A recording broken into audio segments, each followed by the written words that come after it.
Look, let me describe a moment and tell me if this feels uncomfortably familiar. It's the first week of the month. You just made a budget. You're motivated, you're disciplined. You even opened a spreadsheet, which already puts you in the top 5% of people trying. You say, okay, this month is different. You track every coffee, you skip eating out, you feel responsible, adult. And then it's day 28. You open your bank app and you think, wait, where did my money go? Your budget is technically on track, but somehow you're stressed, you're annoyed, and you're already telling yourself, I'll restart next month. If that's you, that's not a discipline problem. It's a budget design problem. And today, I'm going to explain why most budgets collapse after 30 days, even when you do everything right. My name is Z, and I spend way too much time thinking about why most budgets fail after 30 days. And if you're someone who wants to invest, build wealth, and stop feeling like money is constantly slipping through your fingers, make sure to hit that subscribe button and give this video a thumbs up if this helps you out. Because here's the thing, most budgeting advice is mathematically correct, but psychologically disastrous. The big lie about budgeting. Here's what most people are told. Just track your spending, stick to the plan, control your impulses. Sounds logical, except if budgeting were just math, everyone would be rich, but they're not. In fact, according to a US bank study, nearly 82% of people fail to stick to a budget, and most of them don't quit on day 1. They quit around week 4, right when motivation runs out. That timing isn't random, that's biology. Why 30 days is the breaking point. Here's what most people don't realize. Your brain does not experience money evenly across time. Behavioral economists call this present bias. Your brain treats spending today as real, future savings as imaginary. So when you start budgeting, you're fighting human wiring, not laziness. For the first few weeks, motivation masks the pain.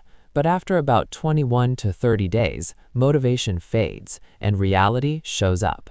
That's when your budget meets emotional resistance, and most budgets are not built to survive that moment.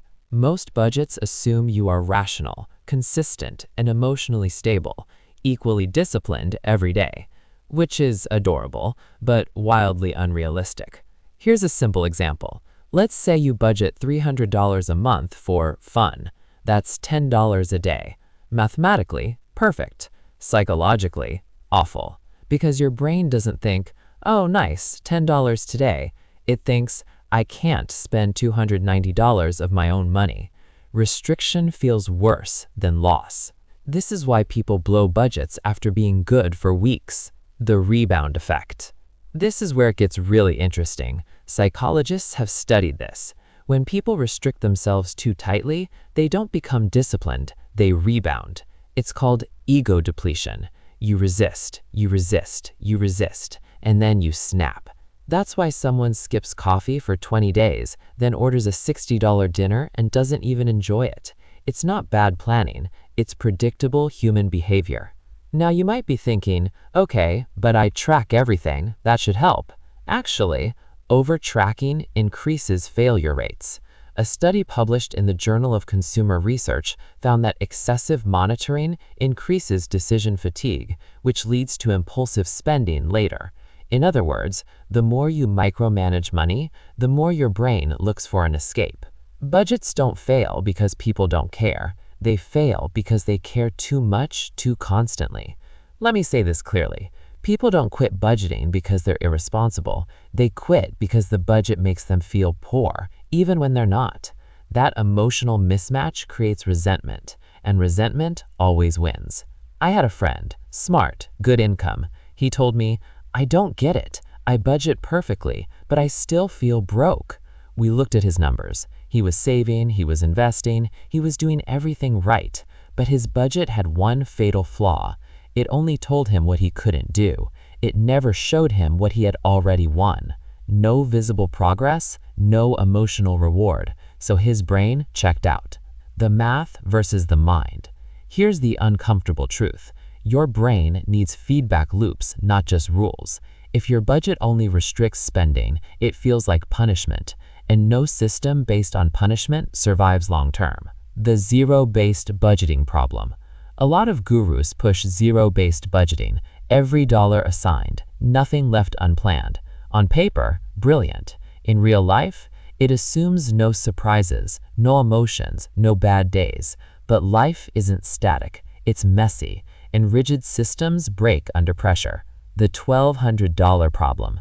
Let's use real numbers. Say you earn $4,000 per month. You budget $1,500 rent, $800 food, $700 for bills, $500 savings, $500 everything else. Looks fine until car repair, $600, medical bill, $300, friend's wedding, $250. Suddenly, your everything else category is gone, and now the budget feels like a liar, so you abandon it. Not because it was wrong, but because it wasn't flexible. Budgets don't fail because people overspend. They fail because they underestimate variability. Life is volatile. Your budget must be too. The psychological shift that changes everything.